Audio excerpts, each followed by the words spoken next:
निवडणुकीत पैशाचा पाऊस. राहुल गांधींचे हेलिकॉप्टर थांबताच धावले अधिकारी.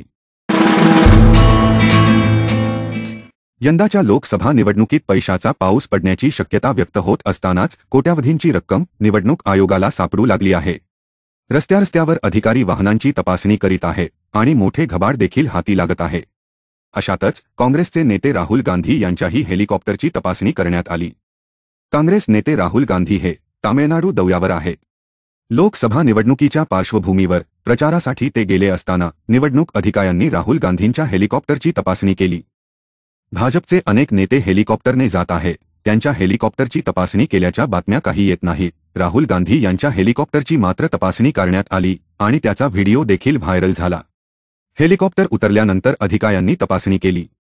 राहुल गांधी हे केरळमधील वायनाड लोकसभा मतदारसंघात निघाले होते. प्रचारसभेला पोहोचण्यासाठी ते हेलिकॉप्टरने निलगिरीत दाखल झाले होते.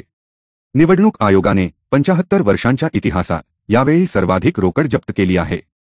याच पार्श्वभूमीवर तामिळनाडूत निलगिरीमध्ये काँग्रेस नेते राहुल गांधी हेलिकॉप्टरने दाखल झाले होते. त्यावेळी निवडणूक आयोगाच्या फ्लाइंग स्क्वॉडचे अधिकारी हेलिपॅडवर पोहोचले. त्यांनी राहुल गांधी ज्या हेलिकॉप्टरमधून आले त्याची तपासणी केली. निवडणूक आयोगाच्या फ्लाइंग स्क्वॉड अधिकाऱ्यांनी हेलिकॉप्टरची तपासणी केली असता त्यांना हेलिकॉप्टरमधून काहीच मिळालं नाही. दरम्यान या निवडणुकीत आयोगाने आपल्या 75 वर्षांच्या इतिहासात सर्वाधिक रोख रक्कम जप्त केली असून तपासात मोठ्या नेत्यालाही सोडले नाही. याशिवाय बेंगळुरू दक्षिण लोकसभा मतदारसंघातील जयनगर येथे शनिवारी निवडणूक अधिकाऱ्यांनी 3 कारमधून 1.34 कोटी रुपयांची बेहिशेबी रोकड जप्त केली. या घटनेमुळे काँग्रेस आणि भाजपमध्ये शाब्दिक युद्ध सुरू झाले.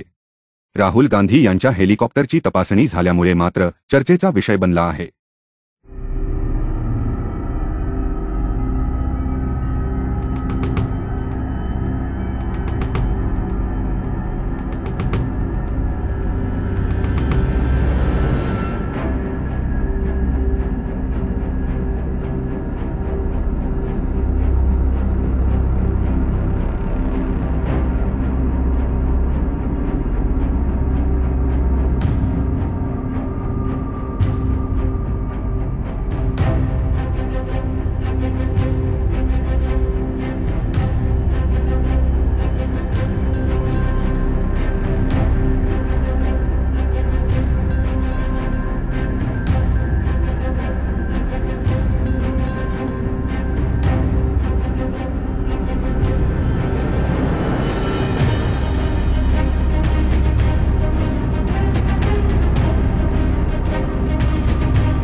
आपण अजून आपल्या चॅनलला सबस्क्राईब केले नसेल तर आत्ता करा.